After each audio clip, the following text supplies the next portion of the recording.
The University of North Alabama has been educating students in the music and entertainment industry since 1975. One of the first programs of its kind in the country, and the first in the state of Alabama. We've got a lot to be proud of as we celebrate the program's 50th anniversary. We want to share some of the alumni and their UNA stories. Music business can mess with your mental health, Life can mess with your mental health, but the music business definitely can mess with you. So I think I had to be positive or I would have been crazy. Hi, I'm Mark Narmore, and this is my UNA story.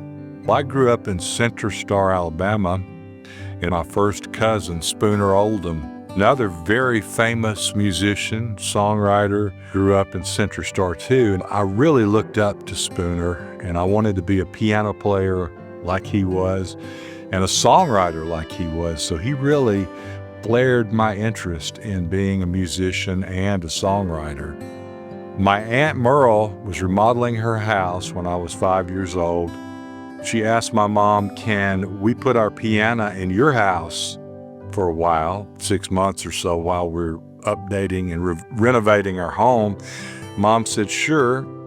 So I was playing and tinkering on that old upright piano, a little bit out of tune, but I started playing by ear and learning songs, making up tunes, playing things from the radio. So Mom did not want to give that piano back when it came time to give it back.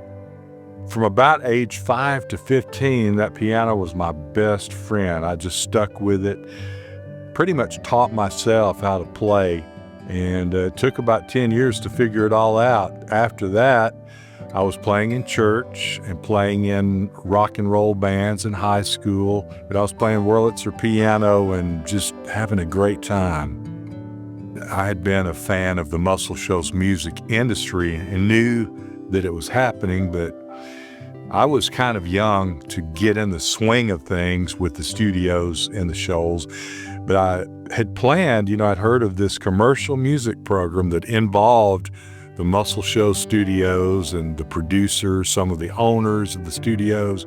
Muscle Shoals was sort of my dream, and then when UNA came up with the commercial music program, I was full guns, all in from the get-go.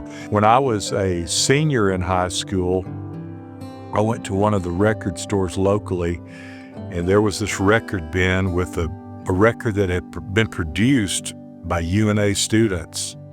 And so I grabbed it up and, read all the credits. I memorized all the credits. All of the musicians on the record were UNA students, all of the producers, everything about it. And I come to find out that they had their own record company, and I thought, I want to record and make a record like that. So it was almost unbelievable and miraculous that UNA was in my backyard with a commercial music program tied to a music center like Muscle Shoals that was having pop, country, soul, huge hits known worldwide. It was sort of a miracle to me. My internship at UNA was at Fame Recording Studios in Muscle Shoals there on Avalon Avenue. And it was always so great to be in there because there was Walt Aldridge. You'd, of course, occasionally see Rick Hall, Robert Byrne, Mac McAnally, all these wonderful people. When I wasn't doing my internship duties, of course, I was what Donnie Fritz called pure D hanging out. And Donnie Fritz is one of the architects of Muscle Shoals. He's a great keyboard player and songwriter like Spooner that had lots of hits. But Donnie said just by pure D hanging out and connectivity, things are going to happen. I was poking my head in Studio B or Studio A if there was a demo session going on. That worked well because I could really not get in people's way or get in their hair, and learned quite a bit just by being in the room. I was working as a disc jockey in 1986. I would bring these songs in because at the time I thought maybe I was more of an artist, maybe I was more of a keyboard player. I was trying to find out really who Mark Narmore was in the scope of music and what I wanted to do. So I knew I was a decent writer. I just didn't put a lot of faith in that because I was around writers like Walt Aldridge, Robert Byrne. They set the bar pretty high. When I would compare my songs with one of theirs, at that point, I thought, man, I am not up to their bar. So I really didn't think my writing was my strongest suit. Maudie Bedford thought otherwise. She said, we've got a Kentucky Fried Chicken contest. It's a songwriters contest. It's a national contest. The winner gets to be on Nashville Now in Nashville, Tennessee with Ralph Emery. So I recorded my song to submit first to a local panel. Guess who's on the local panel of judges? Rick Hall. The song, I Can See Me in Your Eyes, won locally. They picked that as the #1 song locally, which went on to the Kentucky Fried Chicken National Competition. After that, Rick was interested in signing my publishing on that song, which turned into an exclusive songwriters deal in 1986 with Fame Publishing Company in Muscle Shoals. And I continued there till 1997. So 11 great years of songwriting at Fame. And my teachers there were Rick Hall, Walt Aldridge, Robert Byrne, and so many others. Stephen Dale Jones, Billy Henderson, Mike McGuire. The list goes on and on and on. UNA gave me a great platform to start from in my music career in so many different ways. Of course, the studio techniques was crucial. We learned about frequencies on the mixing board, how to get a good vocal sound, and actually the scientific frequencies, because we had engineers that were producing hit records and we were looking over their shoulder at the mixing console at Wishbone, Muscle Shoals Sound, and Fame, learning all these things. And we had a songwriting course, which was really intriguing to me. I was already trying to write songs, but it really helped me hone my craft. And record company was a very interesting course, and publishing. The UNA entertainment industry program really prepared me full-fledged for my career in music. In 1992, I got a call from UNA that honored me to be an adjunct faculty as a songwriting professor. Rick Hall taught us to overwork to everything we did, to do it passionately and as if our life depended on it. So I had learned from Fame and Rick Hall to study something, study it to the nth degree. So I knew I would like teaching that adjunct position here at UNA.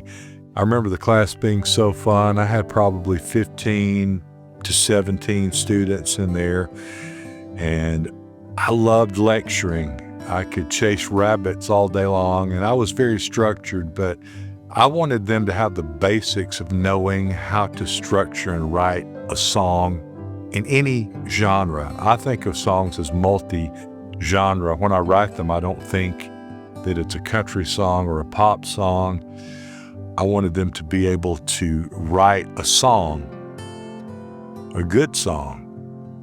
For the past 38 years, I've had the luxury and the pleasure and the honor to work with other UNA commercial music entertainment industry graduates that have been through the program, and we're all proud of it. And there's a family spirit and a camaraderie that we all have. We check up on each other from time to time. We keep up with what each other are doing in the business and our successes. More recently, I would give my great buddy Jana Malone a call here at UNA and say, I need a vocalist. And it was usually a female vocalist because I could do most of my male vocals myself. She always sent the cream of the crop, and she sent me some wonderful female artists to sing on my demos locally. So it helped everybody in the process. It helped these young female artists get with a professional songwriter like myself who had had hits. So it gave them some confidence. Also, it helped an older songwriter like me stay fresh. So I was learning as much as they were. Liza Smith was a great one. She's from Stantonville, Tennessee. A little girl, but a powerful voice, a powerhouse vocal. Another lady that Jana sent me was Tierra Leftwich, and she was here in the program. Tierra sang on a Beyonce record that was recorded in Nashville, so we congratulate Tierra. And she was always a wonderful songwriter. And then more recently, Jana sent me an unbelievable vocalist in Caitlin Lott. She knows so much about music, but her vocals are from the heart. They're from another spiritual place when she sings. It comes from somewhere else. It comes from a spiritual place, and she's great at harmonies. And her husband, Colin Lott, is a wonderful engineer, a recording engineer, a mixing engineer. So I am honored that UNA keeps sending me wonderful students to work with, and I hope and I know that will keep happening. The Shoals is such a special place for a music professional such as myself. For one thing, it's a smaller community. All of the musicians, producers become your friends. We're all friends, and it's just wonderful. There's a positivity and a Southern love that's cooked up in there too. We all like to get together and love on each other, brag on each other's successes. We rally for each other, and we're proud to be a part of the Shoals and a part of UNA. We're proud of this area.